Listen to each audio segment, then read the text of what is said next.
औज़ुबिल्लाहिमिनश्शैतानिर्रजीम बिस्मिल्लाहिर्रहमानिर्रहीम।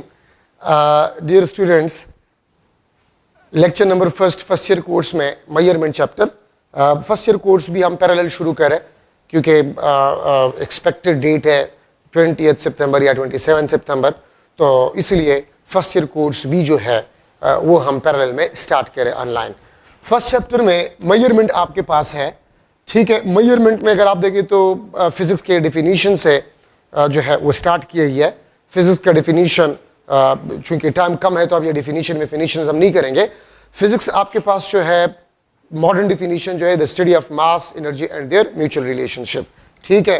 तो Einstein mass energy equation के बेस पे फिजिक्स का डिफिनीशन किया गया है। E is equal to mc square, ठीक है। E आपके पास जो है this is for the energy और m आपके पास जो है this is for mass.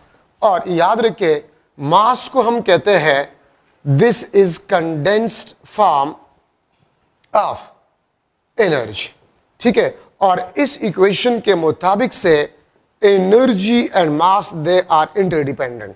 Energy can be converted into mass and mass can be converted into energy, ठीक है। वेयर c स्क्वायर आपके पास जो है this is a proportionality constant. तो देखिए जो मॉडर्न डिफिनीशन है फिजिक्स का वो इस इक्वेशन के बेस पे which is the Einstein mass energy equation is equal to mc square, ठीक है। So the study of mass, energy and their mutual relationship, क्योंकि इस कायनात में सिर्फ दो चीजें हैं, या तो एनर्जी है या मास है। एनर्जी मास में कन्वर्ट होता है, मास एनर्जी में कन्वर्ट होता है।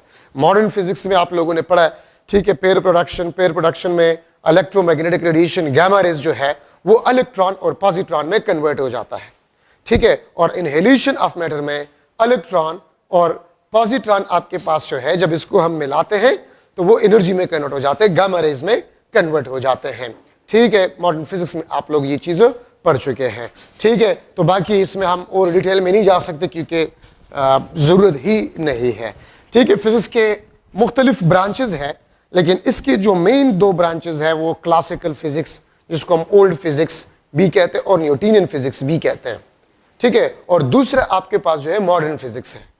क्लासिकल फिजिक्स में हम मैक्रोस्कोपिक बॉडीज को पढ़ते हैं, ठीक है, and motion with small speeds. Modern physics में हम माइक्रोस्कोपिक ऑब्जेक्ट्स को पढ़ते हैं और मोशन विद हाई स्पीड जिसको हम रिलेटिविस्टिक स्पीड कहते हैं, ठीक है। तो ये दो मेन ब्रांचेस है, बाकी आपके पास और ब्रांचेस भी है, ठीक है। मेजरमेंट आपके पास क्या होता है?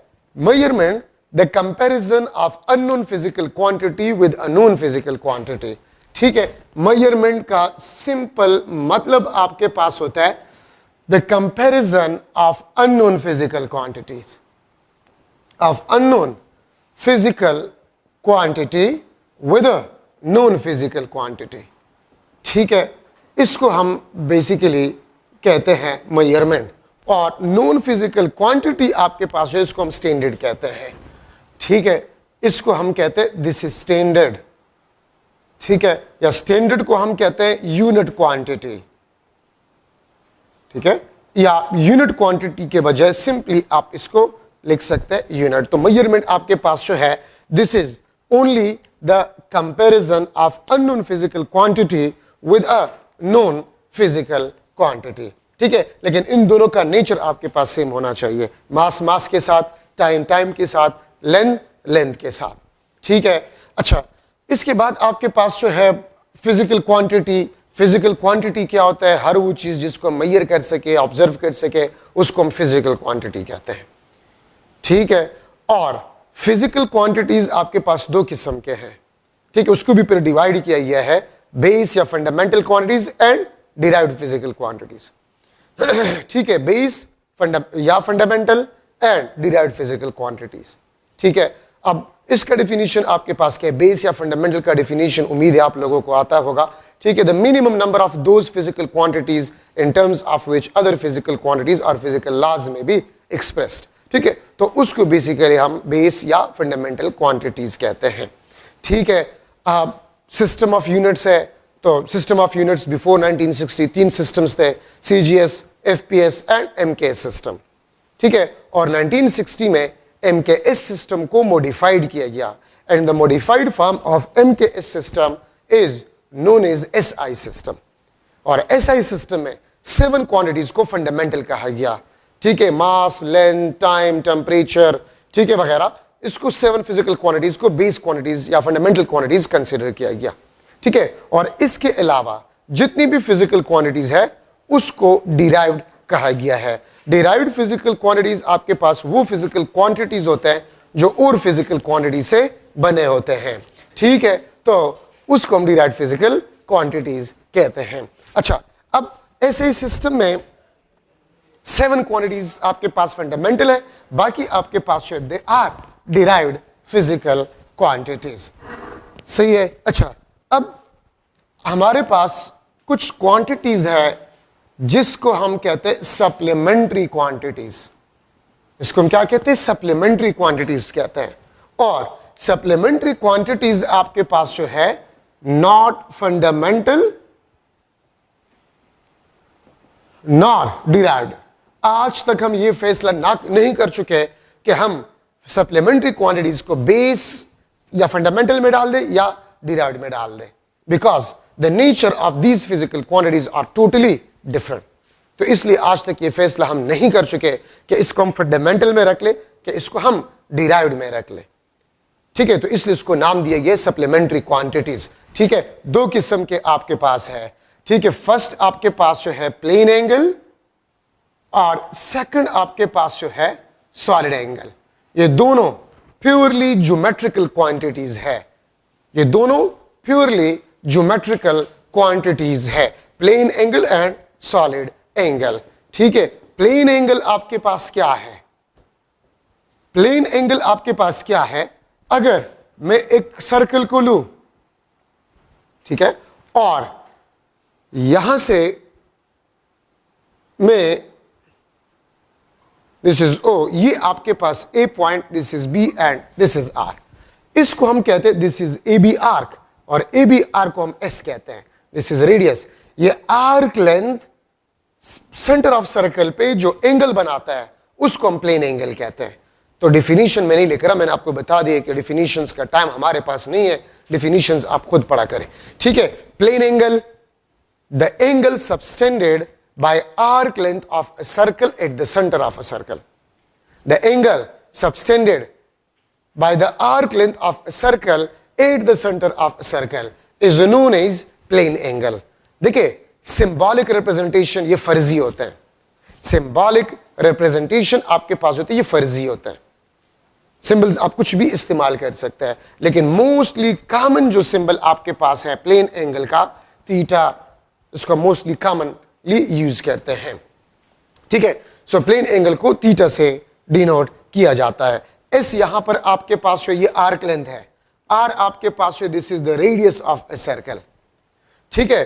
और आपके पास जो फार्मूला है, अगर मैं इसको थोड़ा सा 2-3 स्टेप्स में कर लो, arc length is directly proportional to R if theta is kept constant, ठीक है। अगर आप रेडियस को बढ़ा रहे हैं, आप थोड़ा सा इस डायग्राम को देख सकते हैं, अगर मैं रेडियस को बढ़ा रहा हूं, अगर मैं रेडियस को बढ़ा रहा हूं तो आर्क लेंथ आपके पास बढ़ रहा है, थीटा कांस्टेंट है, theta constant, S is directly proportional to R, ठीक है। अगर आप 2 सर्कल जिसके रेडियाई डिफरेंट है, अगर उसका सेम प्लेन एंगल आप ले रहे हैं तो आर्क लेंथ आपके पास डिफरेंट होगा।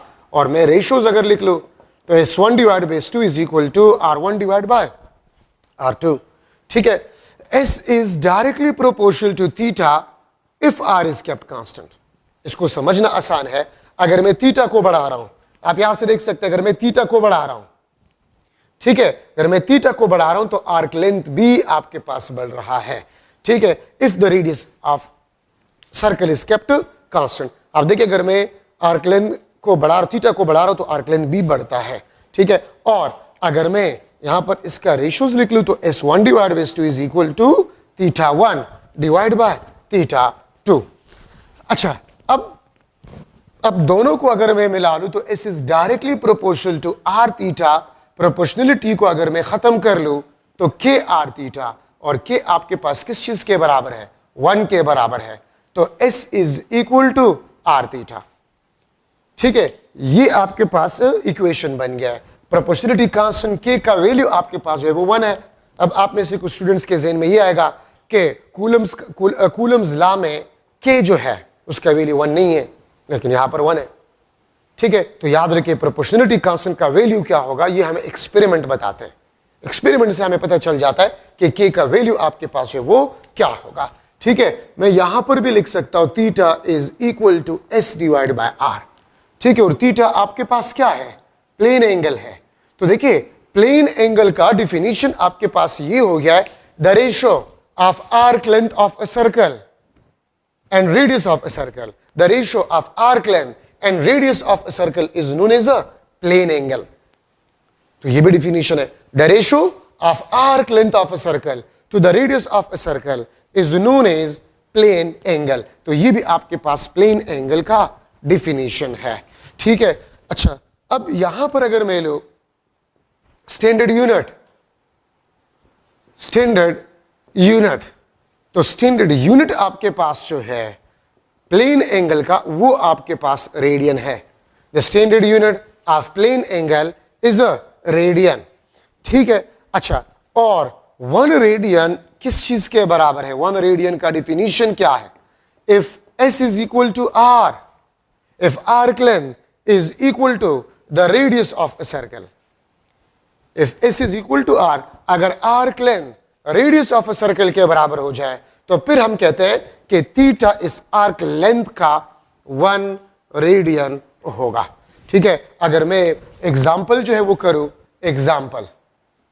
Example number 1, if S is equal to 2 centimetre और रेडियस भी आपके पास 2 सेंटीमीटर है, एस भी आपके पास 2 सेंटीमीटर है, रेडियस भी आपके पास 2 सेंटीमीटर है, तो थीटा आपके पास जो होगा it will be equal to 1 radian, ये 1 रेडियन के बराबर आपके पास होगा। अगर मैं सेकंड एग्जांपल लूं, if S is equal to 6 centimetre, radius of a circle is also 6 centimetre, so theta आपके पास जो होगा it will be equal to 1 radian. So if arc length of a circle is equal to the radius of a circle, then theta will be equal to 1 radian. तो देखिए मैं इस फार्मूले को इस तरह लिख सकता हूं, एस डिवाइड बाय आर, और ये आपके पास रेडियन। ठीक है, ये एस बाय आर ये आपको न्यूमेरिकल वैल्यू के बारे में बताता है। ठीक है, और आपके पास जो रेडियन है this is a proper unit. Radian आपके पास जो है ये आपके पास प्रॉपर यूनिट है, और यूनिट और न्यूमेरिकल वैल्यू मिलकर आपको मैग्नीट्यूड के बारे में बताता है। न्यूमेरिकल वैल्यू का मतलब होता है कि how much a physical quantity is more और लेस देन द स्टैंडर्ड। ठीक है, आपको जो न्यूमेरिकल वैल्यू है वो आपको ये बताता है कि एक फिजिकल क्वांटिटी कितना ज्यादा है या कितना कम है फ्रॉम द स्टैंडर्ड वैल्यू। ठीक है, इसका मतलब आपके पास जो है वो ये होता है। ठीक है, अब अगर मैं लिख लूं कि आपके पास मास है, mass is equal to 1 kg, अगर मैं लिख लूं mass is equal to 5 kg, तो 5 kg का मतलब होता है 5 टाइम्स ऑफ 1 kg। तो इसका मतलब ये होता है कि ये मास जिसकी हम बात कर रहे हैं this is 5 times of standard. 1 kilogram standard है, यूनिट है, और जो मास लेट सपोज मैंने मेजर किया है वो 5 टाइम्स ऑफ स्टैंडर्ड है। तो न्यूमेरिकल नंबर आपको ये बताता है कि how much times the measured value is more और less than the physical quantity या स्टैंडर्ड। ठीक है, तो ये आपके पास रेडियन का डिफिनीशन आपके पास हो गया, और complete formula S divide by R radian. ठीक है, अब अगर मैं लिख लूं कि arc length is equal to 2 times of radius, अगर मैं लिख लूं, चलिए मैं एक MCQ, if arc length of a circle is equal to 2 times of radius of a circle, then plane angle will be equal to dash. Plane angle आपके पास है वो क्या होगा। ठीक है, तो मैं लिख सकता हूं 1 रेडियन, 2 रेडियन। ठीक है, सी ऑप्शन आपके पास जो है दैट इज 114 डिग्री, और डी ऑप्शन आपके पास जो है दिस इज 57 डिग्री। तो आंसर आपके पास जो है 2 रेडियन। अगर यहां पर मैं लिख लूं theta is equal to dash in radian, मैं इसको चेंज कर रहा हूं, मैं इसको लिख लूंगा 1 डिग्री। ठीक है, तो ये आपके पास आंसर जो है 2 रेडियन है। सही है, तो ये आपके पास एक मॉडल एमसीक्यू। तो देखिए अगर आर्क लेंथ आपको गिवन और रेडियस गिवन है तो थीटा क्या होगा वो आप इस फार्मूले से मालूम कर सकते हैं। ठीक है, तो ये आपके पास एक मॉडल एमसीक्यू। अच्छा, अब इसके और भी यूनिट्स हैं। रेडियन आपके पास है वो स्टैंडर्ड यूनिट है, ठीक है। अब यहां पर मैं एक और चीज डिस्कस करना चाहता हूं कि मैक्सिमम एंगल आपके पास क्या होगा। तो इसके लिए circumference of circle, circumference of circle आपके पास है, this is equal to 2 pi R, ठीक है, या 2r को हम डायमीटर कहते हैं, मैं इसको इस तरह भी लिख सकता हूं, D pi, capital D is diameter, r is the radius. तो देखिए, if radius of a circle is given, if you put here you will get the circumference of a circle, ठीक है। और याद रखिए सरकमफेरेंस ऑफ अ सर्कल ये आपके पास maximum arc length है, this is the maximum arc length of a circle, this is the maximum arc length of a circle. तो मैं अगर आपसे पूछूं इस मैक्सिमम ये किस चीज के बराबर होगा, सरकमफेरेंस, और सरकमफेरेंस किस चीज के बराबर होगा, this will be equal to 2 pi R, ये आपके पास 2 पाई आर के बराबर होगा, ठीक है। अब अगर मैं आपसे पूछूं the angle subtended by circumference of circle, the angle subtended by circumference of a circle, so ये आपके पास बन जाएगा circumference divide by R into radian, या ये आपके पास 2 pi R divide by R into radian. So theta आपके पास बन जाएगा 2 पाई रेडियन। तो याद रखिए, आपसे पूछा जा सकता है what is the maximum, what is the angle of the maximum arc length of a circle, what is the angle of maximum arc length of a circle, या सर्कल का जो आर्क लेंथ है वो मैक्सिमम कितना angle बना सकता है, तो 2 पाई रेडियन, या इसको मैं इस तरह भी लिख सकता हूं पाई 3.14, तो ये आपके पास 6.28 रेडियन आपके पास होगा, ठीक है। So this is the angle subtended by circumference of a circle. अब यहां पर आप इसको देख ले, angle subtended by circumference of a circle, this is independent, ये एक इंपॉर्टेंट कंसेप्ट है, मैं यहां पर लिख लेता हूं, ये आपके पास एक इंपॉर्टेंट कंसेप्ट है, this is independent of R, diameter, area, circumference. याद रखिए जो मैक्सिमम एंगल है, ठीक है, या सरकमफेरेंस का जो एंगल है, this is independent of R, diameter, area and circumference, ठीक है, ये बात याद रखिए, ये आपके पास इंपॉर्टेंट कंसेप्ट है। क्या मतलब है इसका, आप अगर आपके पास एक इतना छोटा सा सर्कल है या इससे बड़ा सर्कल है, तो ये भी 2 पाई रेडियन एंगल को बनाता है और ये भी 2 पाई रेडियन एंगल को बनाता है। तो याद रखिए, आपको रेडियस में कंफ्यूज किया जा सकता है, आपको डायमीटर में कंफ्यूज किया जा सकता है, आपको सरकमफेरेंस में कंफ्यूज किया जा सकता है, आपको एरिया में कंफ्यूज किया जा सकता है, ठीक है। लेकिन ये बात याद रखिए कि सरकमफेरेंस जो एंगल बनाता है वो हमेशा आपके पास 2 पाई रेडियन होगा। अगर मैं लिख लूं एक एमसीक्यू, ठीक है, the angle subtended, the angle subtended by circle having 2 centimeter radius, angle subtended by circle having 2 centimeter radius at its center, 2 बल्कि 6.28 रेडियन, ठीक है। then angle subtended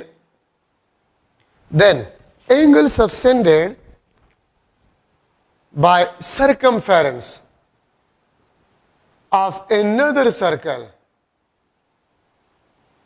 having 4 centimeter radius at its center will be dash, ठीक है। A option में लिख लेता हूं, that is 2 pi radian, B option आपके पास 1 रेडियन, सी ऑप्शन आपके पास 1 डिग्री, और डी ऑप्शन आपके पास जो है दैट इज 4 पाई रेडियन। ठीक है, आप थोड़ा सा क्वेश्चन को देखें, मैंने यहां पर लिखा the angle subtended by circle of circle 2 centimetre radius.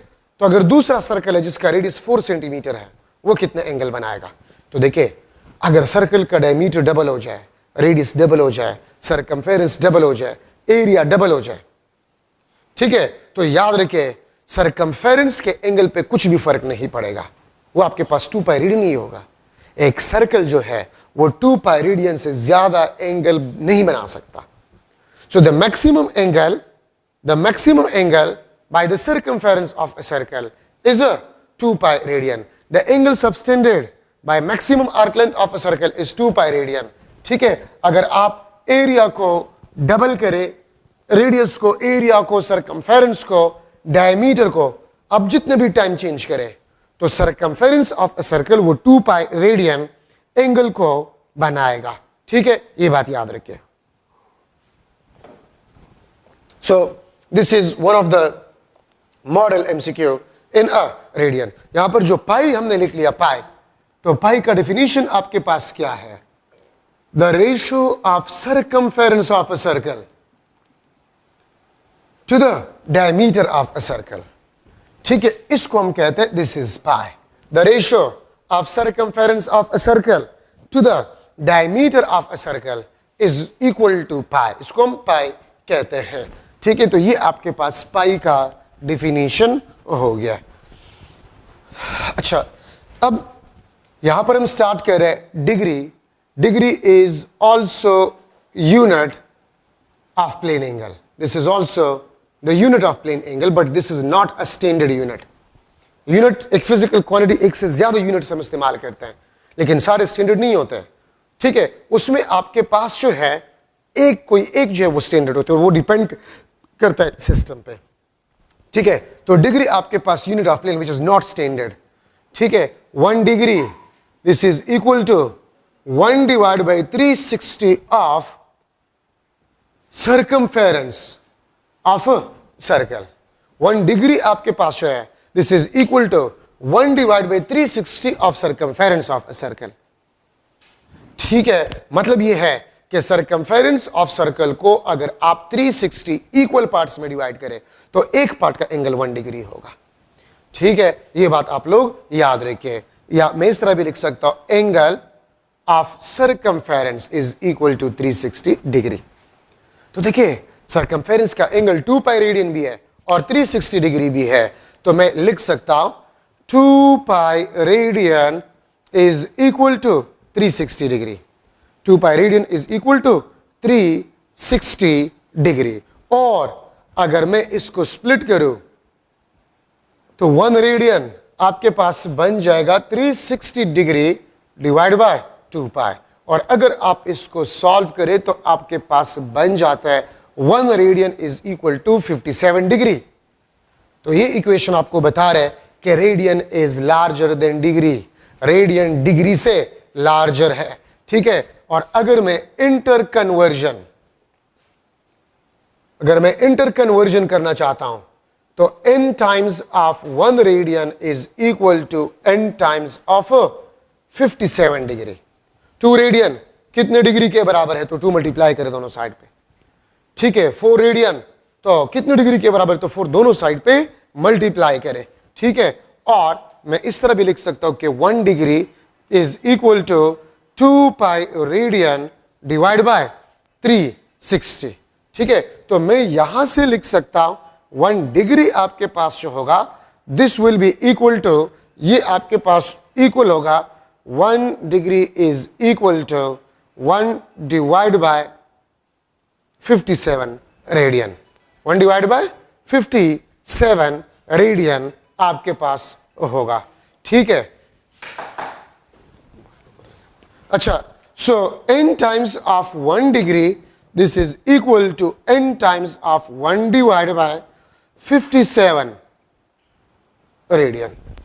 ये भी आप इंटर कन्वर्जन के लिए इस्तेमाल कर सकते हैं। रेडियन से आप डिग्री में जा सकते हैं, डिग्री से आप रेडियन में जा सकते हैं।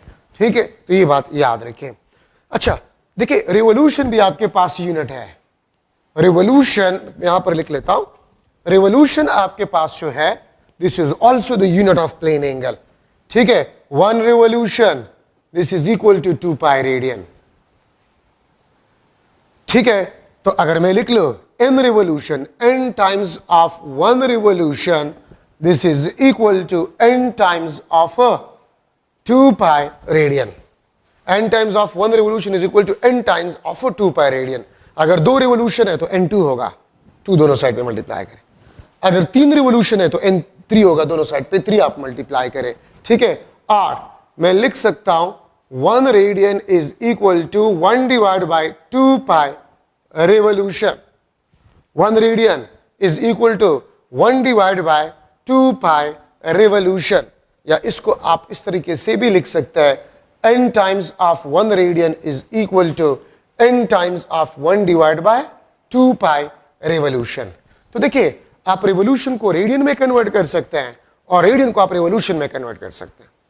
अगर मैं लिख लूं 10 रिवोल्यूशन कितने रेडियन के बराबर होगा, सो n 10 होगा, 10 दोनों साइड में मल्टीप्लाई करें। अगर मैं लिख लूं 10 रेडियन कितनी रिवोल्यूशन को बराबर होगा, तो ये 10 होगा। तो आप रिवोल्यूशन से रेडियन में जा सकते हैं और रेडियन से आप रिवोल्यूशन में जा सकते हैं। ठीक है, तो ये बात आप लोग याद रखिए। अच्छा, इसके और भी स्मॉलर यूनिट्स हैं। Smaller units, minutes and seconds. 1 minute ये टाइम के यूनिट नहीं है, यहां पर प्लेन एंगल के हैं। 1 डिवाइड बाय 60 ऑफ डिग्री। ठीक है, 1 मिनट 1 डिवाइड बाय 60 डिग्री। इसका मतलब क्या है कि 1 डिग्री को आप 60 इक्वल पार्ट्स में डिवाइड करें। 1 डिग्री को आप 60 इक्वल पार्ट्स में डिवाइड कर, देखिए इसको मैं इस तरह भी लिख सकता हूं, 60 मिनट्स। यहां पर मिनट्स प्लेन एंगल का यूनिट है। तो 1 डिग्री को 60 इक्वल पार्ट्स में डिवाइड करें तो एक पार्ट का एंगल वो 1 मिनट होगा। ठीक है, और सिमिलरली आपके पास सेकंड है, 1 second is equal to 1 divide by 60 minutes. ठीक है, अगर 1 मिनट को आप 60, अगर मैं लिख लो 1 मिनट को आप 60 सेकंड्स लिख सकते हैं। ठीक है, मतलब ये है कि 1 डिग्री को अगर 60 इक्वल पार्ट्स में डिवाइड किया जाए, 1 डिग्री को अगर 60 इक्वल पार्ट्स में डिवाइड किया जाए तो एक पार्ट का एंगल 1 मिनट होगा। ठीक है, अगर 1 डिग्री को 60 इक्वल पार्ट्स में डिवाइड करें तो एक जो पार्ट होगा उसका एंगल 1 मिनट होगा। और अगर 1 मिनट को आप 60 इक्वल पार्ट्स में डिवाइड करें तो एक पार्ट का एंगल 1 सेकंड होगा। Here minutes and seconds are the unit of a plane angle, और ये स्मॉल यूनिट्स है। और मैं अगर आपसे पूछूं कि रेडियन जो है, रेडियन और डिग्री में कौन सा बड़ा यूनिट है, तो याद रखिए radian is large unit than degree, क्योंकि 1 रेडियन 57 डिग्री के बराबर है। तो रेडियन आपके पास है वो लार्ज यूनिट है। अच्छा, अब ये देखिए, आपने theta is equal to S divide by R into radian. अब इस रेडियन को मैं डिग्री से भी रिप्लेस कर सकता हूं। 1 रेडियन कितने डिग्री के बराबर है, 57 डिग्री के बराबर है। ठीक है, तो डायरेक्टली अगर आपको आर्क लेंथ गिवन और रेडियस ऑफ अ सर्कल, तो डायरेक्टली डिग्री में आप इससे मालूम कर सकते हैं। अगर आर्क लेंथ और रेडियस गिवन हो तो आप इस फॉर्मूले से रेडियन में मालूम कर सकते हैं एंगल।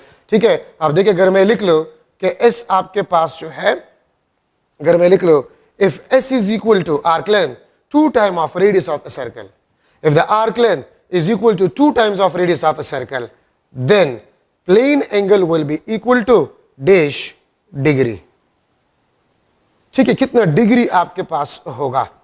ठीक है, तो अगर आप इसमें पुट करें, मैं लिख लूंगा 2 radian, B option 114, C option आपके पास जो है 2 और डी ऑप्शन आपके पास 1 रेडियन। तो आंसर आपके पास क्या होगा, एस 2R पुट करें, आर कैंसिल, 2 मल्टीप्लाई बाय 57, 114 आपके पास आंसर हो जाएगा। ठीक है, तो एस बाय आर रेडियन, अगर आपको आर्क लेंथ गिवन हो और रेडियस, डायरेक्टली रेडियन का एंगल आप इससे मालूम कर सकते हैं। अगर आर्क लेंथ और रेडियस गिवन हो, डायरेक्टली आप इससे डिग्री में कन्वर्ट कर सकते हैं। ठीक है, so these are the important points in the plane angle. ठीक है, ये प्लेन एंगल में इंपॉर्टेंट पॉइंट्स आपके पास जो है बन गए। ठीक है, अगर मैं आपसे पूछूं हाफ सरकमफेरेंस कितना एंगल बनाते हैं, हाफ सरकमफेरेंस, तो पूरा सरकमफेरेंस 2 पाई रेडियन, तो हाफ सरकमफेरेंस पाई रेडियन। ठीक है, अगर मैं आपसे पूछूं कि what will be the angle of 1/4 of circumference of a circle, में एक एमसीक्यू यहां पर बना लेता हूं, यहां पर मैं लिख लूंगा। ठीक है, एक एमसीक्यू मैं लिख लेता हूं। What will be angle of 2 centimeter arc length of a circle of circumference, या having circumference having 20 centimeter circumference. What will be the angle of 2 centimeter arc length of a circle having 20 centimeter circumference? एक circle है, उसका circumference आपके पास 20 centimetre है। ठीक है, तो उसका 2 सेंटीमीटर आर्क लेंथ आपके पास होगा, वो कितना एंगल बनाएगा? 2 रेडियन। बी ऑप्शन आपके पास जो है π/5 रेडियन। सी ऑप्शन आपके पास जो है पाई डिग्री, और डी ऑप्शन आपके पास जो है 3 पाई डिवाइड बाय 2 रेडियन। ठीक है, तो आप थोड़ा सा देख ले, आपके पास सरकमफेरेंस कितना है? 20 सेंटीमीटर, और आर्क लेंथ कितना है? 2 सेंटीमीटर। तो मैं इस सरकमफेरेंस को किस नंबर पे डिवाइड करूं कि आर्क लेंथ 2 सेंटीमीटर आ जाए? तो 10 पे। अब देखिए, सरकमफेरेंस को अगर आप किसी नंबर पे डिवाइड करें, मतलब सरकमफेरेंस का आप n फ्रैक्शन लें, तो वो आपको आर्क लेंथ देगा। Fraction of circumference means arc length of a circle. Fraction of circumference means arc length of a circle. और ये arc length एंगल कितना बनाएगा? तो circumference का एंगल कितना है? 2 pi radian divide bye n। अगर आप circumference के एंगल को उसी नंबर पे डिवाइड करें, या circumference के एंगल का वही फ्रैक्शन ले, तो आपके पास उस आर्क लेंथ का एंगल आ जाएगा, इसका एंगल आपके पास आ जाए। मैं इस बात को फिर रिपीट कर रहा हूं, सरकमफेरेंस का आप जो फ्रैक्शन ले रहे हैं, ये आपका सरकमफेरेंस, आप इसका कितना फ्रैक्शन ले रहे हैं? हाफ ले रहे हैं, 1/8 ले रहे हैं, 1/6 ले रहे हैं फ्रैक्शन। तो उतना फ्रैक्शन 2 पाई रेडियन का ले, वो उसी आर्क लेंथ का एंगल आपके पास होगा। तो देखिए, मैं 20 सेंटीमीटर को किस नंबर पे डिवाइड करूं कि 2 सेंटीमीटर आ जाए? 20 सेंटीमीटर सरकमफेरेंस है, मैं इसको किस नंबर पे डिवाइड करूं कि 2 सेंटीमीटर आर्क लेंथ आ जाए? तो 10 पे। ठीक है, अगर आप इसको 10 पे डिवाइड करें तो ये 2 सेंटीमीटर, और 20 सेंटीमीटर सरकमफेरेंस है, तो 2 पाई को भी आप 10 पे डिवाइड करें, तो 5 पाई डिवाइड बाय 5 रेडियन। तो अगर एक सर्कल है और उसका सरकमफेरेंस 20 सेंटीमीटर है, तो उस सर्कल के 2 सेंटीमीटर आर्क लेंथ का जो एंगल होगा, वो पाई डिवाइड बाय 5 रेडियन होगा, वो पाई डिवाइड बाय 5 रेडियन होगा। ठीक है, ये बात याद रखें।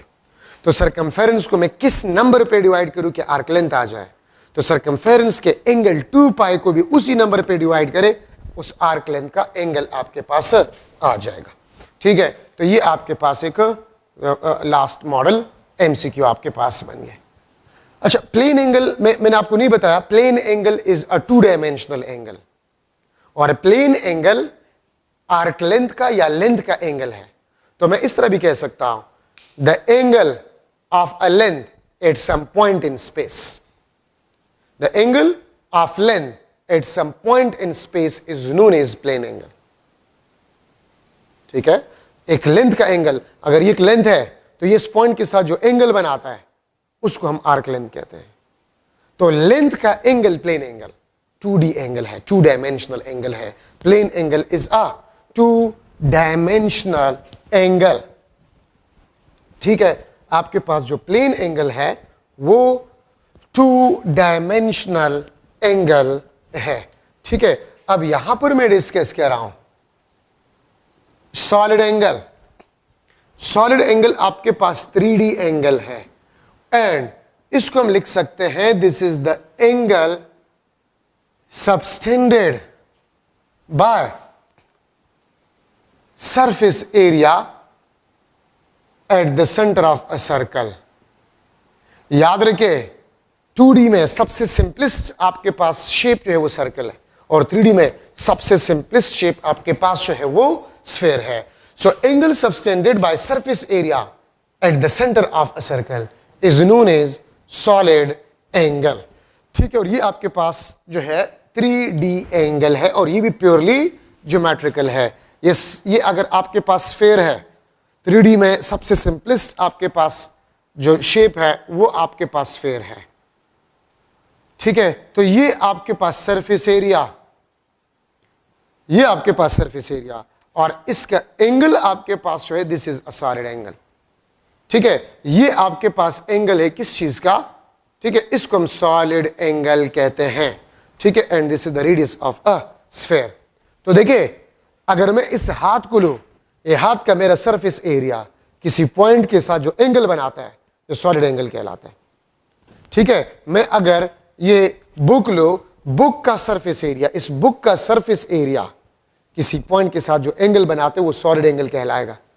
और जो लेंथ का एंगल होगा, लेंथ का एंगल प्लेन एंगल कहलाता है, और सरफेस एरिया का एंगल वो सॉलिड एंगल कहलाता है। ठीक है, तो यहां पर मैंने लिख लिया है plane angle be the angle of a length at some point in space, क्योंकि 2D 1D और 3D ये स्पेस का ही आपके पास हिस्सा है। ठीक है, अच्छा, इसका फार्मूला आपके पास जो है, इसका formula the ratio of area to the square of radius. वहां पर आर्क लेंथ और रेडियस का रेशियो था, यहां पर एरिया और आर स्क्वायर का। वहां पर आर क्यू था प्लेन एंगल में, यहां पर आर स्क्वायर क्यू है। एरिया है यहां पर, और एरिया में आर पे स्क्वायर होती है इसलिए आर स्क्वायर है, और आर्क लेंथ एक लेंथ है इसलिए रेडियस वहां पर है। ठीक है, अच्छा, इसका जो स्टैंडर्ड यूनिट है, द स्टैंडर्ड यूनिट, तो स्टैंडर्ड यूनिट इसका स्टेरेडियन है। स्टेरेडियन आपके पास है, this is the standard unit of a solid angle. ठीक है, और वन स्टेरेडियन को हम किस तरह डिफाइन कर सकते हैं? वन स्टेरेडियन को हम डिफाइन कर सकते हैं if A is equal to R square. अगर surface area square of radius के बराबर हो जाए, तो आप इस फॉर्मूले में देखें ना। ठीक है, स्टेरेडियन मैंने यहां पर लिख लिया, और मैं फॉर्मूले को इस तरह लिख सकता हूं, S is equal to A divide by R square into steradian. S is equal to A divide by R square steradian.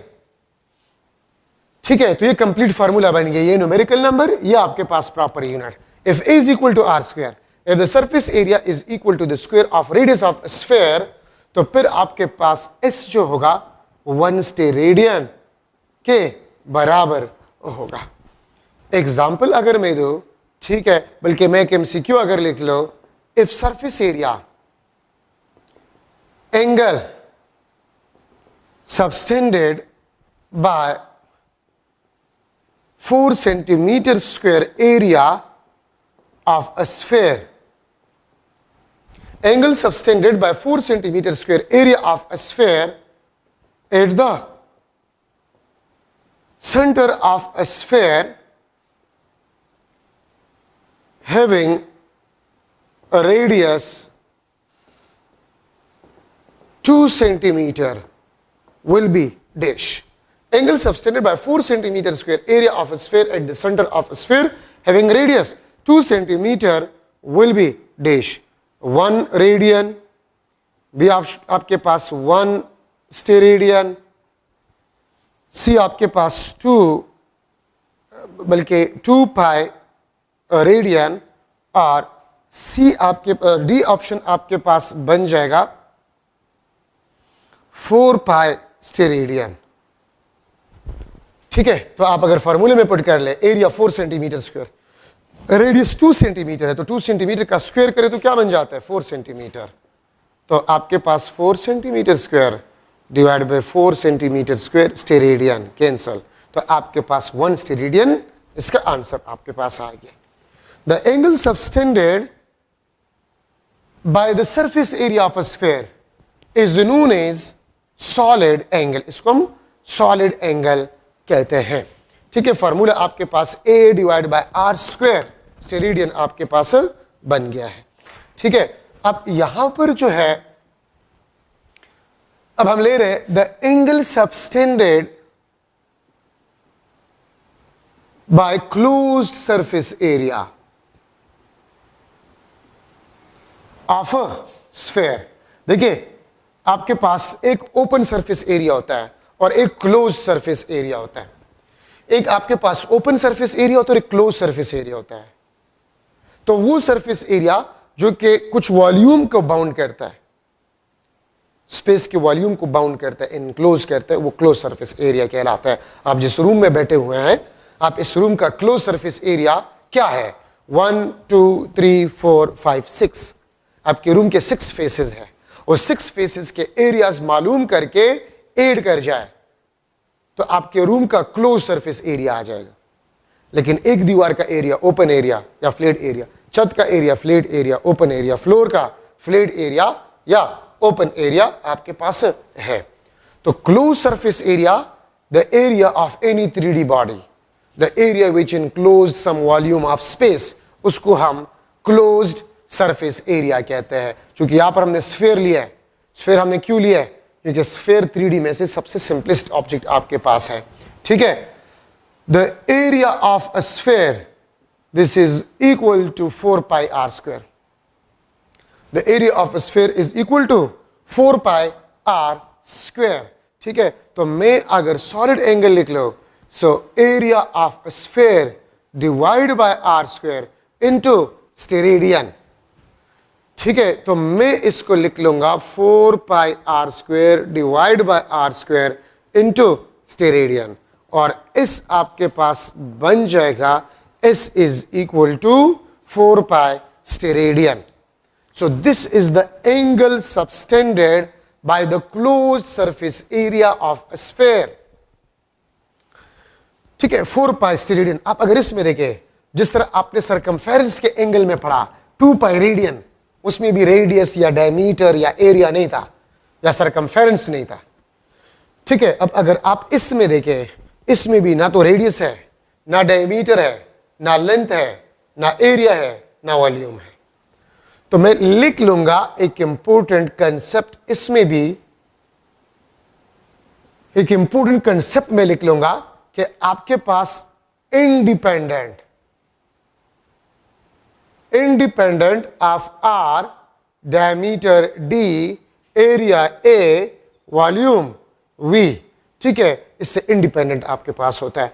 सो देखिए, मैं इसके साथ भी लिख लेता हूं, this is the angle subtended, the angle subtended by any closed surface area, by any closed surface area at its interior point, at its interior point. ठीक है, this is very important concept। देखिए, हमने तो sphere से शुरू किया, लेकिन हम इसको किसी भी 3D ऑब्जेक्ट के लिए इस्तेमाल कर सकते हैं। This is the angle subtended by any close surface area at its interior point. Any closed surface area, आप जिस रूम में बैठे हुए हैं, उस रूम के क्लोज सरफेस एरिया का एंगल किसी इंटीरियर पॉइंट के साथ क्या है? तो 4 पाई स्टेरेडियन। ठीक है, फुटबॉल है, फुटबॉल का क्लोज सरफेस एरिया सेंटर के साथ, विच इज द इंटीरियर पॉइंट। ठीक है, 4 पाई स्टेरेडियन। क्रिकेट बॉल का 4 पाई स्टेरेडियन। अर्थ का क्लोज सरफेस एरिया अपने सेंटर के साथ 4 पाई स्टेरेडियन। सन का क्लोज सरफेस एरिया सेंटर के साथ एंगल 4 पाई स्टेरेडियन। तो देखिए, अगर आप एक क्रिकेट बॉल ले रहे हैं, आप एक फुटबॉल ले रहे हैं, आप अर्थ ले रहे हैं, आप सन ले रहे हैं, ठीक है, आप अपना रूम ले रहे हैं, तो हर चीज के क्लोज सरफेस एरिया का जो एंगल है वो 4 पाई स्टेरेडियन होता है। ठीक है, एट इट्स इंटीरियर पॉइंट। ये एक्सटीरियर के साथ नहीं हो सकता, ये इंटीरियर के साथ होता है। ठीक है, सो ये मैक्सिमम एंगल है। अगर आपसे मैं पूछूं what is the maximum angle of a surface area of a close surface area, surface area of a close surface area, आपके रूम का एक वॉल का सरफेस एरिया वो क्लोज सरफेस एरिया का ही हिस्सा है। ठीक है, तो 4 पाई स्टेरेडियन ये आपके पास मैक्सिमम एंगल है। तो एक स्फीयर का रेडियस जो भी हो, एक स्फीयर का डायमीटर जो भी हो, मैं यहां पर लिख सकता हूं MCQ के the ratio of the radii of 2 spheres is equal to 1:4।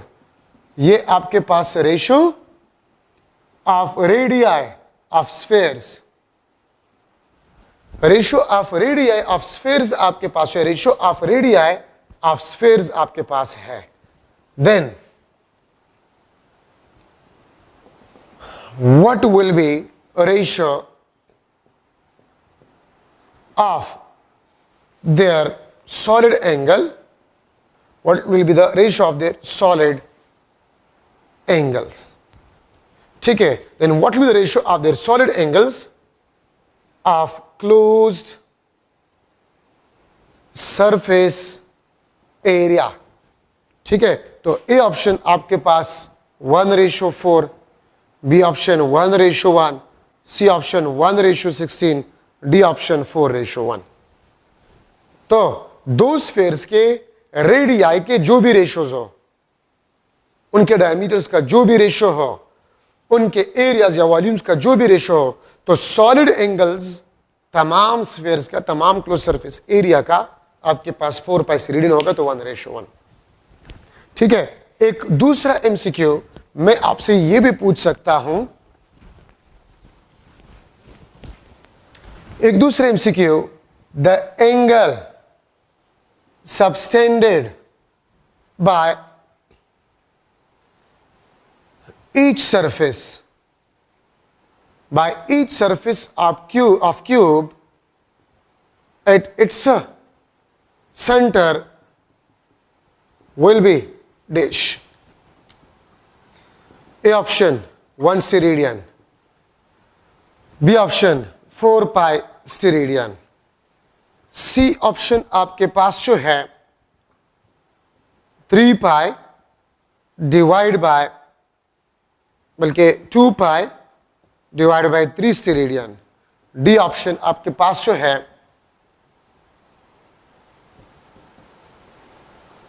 4π divide by 3 steradian.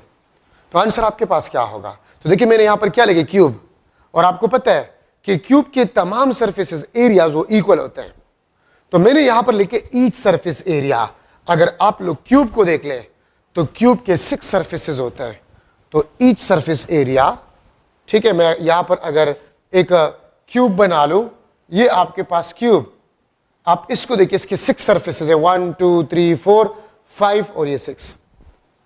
तो एक सरफेस एरिया, तो मैंने 6 में से एक लिया, 1/6 सरफेस एरिया, ठीक है। और टोटल एंगल आपके पास कितने होते हैं? 4π स्टेरेडियन, 2 2 ज़ा 4 2 3 ज़ा 6, 2π डिवाइड बाय 3 स्टेरेडियन। देखिए अगर 6 फेसेस है और एक फेस का एंगल आप ले रहे हैं, तो आपके पास 1/6 मल्टीप्लाई बाय 4π स्टेरेडियन। अगर मैं आपसे कह दूं कि 2 फेसेस, अगर मैं 2 फेसेस लो तो 2 × 1 divide by 6 multiply by 4π steradian, ठीक है। तो ये आपके पास 2 डिवाइड बाय 6 4π डिवाइड बाय 3 पर ये आंसर होगा। अगर मैं 3 सरफेसेस लूं क्यूब के, तो 3/6 मींस हाफ, ठीक है। तो 6 में से अगर आप एक सरफेस एरिया ले रहे हैं, तो 6 में से एक fraction 1/6 multiply by total angle. अगर आप 2 सरफेसेस ले रहे हैं, तो 2 divide by 6 multiply by total angle. अगर आप 3 सरफेसेस ले रहे हैं, तो 3 divide by 6 multiply by total angle. तो आपके पास ये जो है इंपॉर्टेंट कंसेप्ट आपके पास सॉलिड एंगल में जो है वो बन गया है, ठीक है। अब अगर मैं जो है लूं एक चीज इसमें से, अगर मैं लूं कि स्फीयर है, स्फीयर का हाफ क्लोज सरफेस एरिया, तो 4π को हाफ करें, 2π स्टेरेडियन। स्फीयर का 1/4 पार्ट, तो 4π को 4 पे डिवाइड करें, ठीक है। अच्छा, न्यूमेरिकली नेचर वाइज नहीं, नेचर वाइज सॉलिड एंगल और प्लेन एंगल को आप कंपेयर नहीं कर सकते, ठीक है। न्यूमेरिकली सॉलिड एंगल ये 4π, s is equal to 2 multiply by 2π, तो ये आपके पास 2 थीटा। सो याद रखे, numerically solid angle that is equal to 2 times of plane angle, लेकिन न्यूमेरिकली, अच्छा, नेचर वाइज नहीं। न्यूमेरिकली का मतलब क्या है? अगर मैं आपसे पूछूं न्यूमेरिकली का मतलब क्या है, न्यूमेरिकली का मतलब ये होता है, आप यहां पर देखें, अगर मैं लिख लो 10 किलोग्राम ये मास है और टाइम आपके पास 10 सेकंड्स है, तो मास और टाइम तो बराबर नहीं हो सकते, लेकिन न्यूमेरिकली आपके पास mass is equal to T, means 10 is equal to 10। मैं किलोग्राम और सेकंड नहीं लिख सकता इसके साथ, तो याद रखे numerically solid angle is equal to 2 times of a plane angle. Numerically solid angle is equal to 2 times of plane angle. ठीक है, तो ये बात आप लोग याद रखिए। तो ये आपका फर्स्ट ईयर कोर्स मैंने शुरू कर लिया। ठीक है, फर्स्ट ईयर कोर्स भी हम पैरेलल में जाएंगे, 2 लेक्चर्स अपलोड होंगे। ठीक है, एक सुबह और एक शाम को, और कोशिश करते कि इंपॉर्टेंट चीजें जो है फर्स्ट ईयर चूंकि इंपॉर्टेंट और आप लोगों से भूल गए तो हम इसमें ज्यादा काम करेंगे, और सेकेंड ईयर में थोड़ा, सेकेंड ईयर में तो कम जो है काम जो है वो रह गया है। ठीक है, तो नेक्स्ट लेक्चर में, फर्स्ट ईयर के सेकेंड लेक्चर में मैं स्टार्ट करूंगा। देखिए इसमें आपको चीजें हैं, साइंटिफिक नोटेशन, ठीक है, आसान सी चीजें हैं, प्रीफिक्सेस है।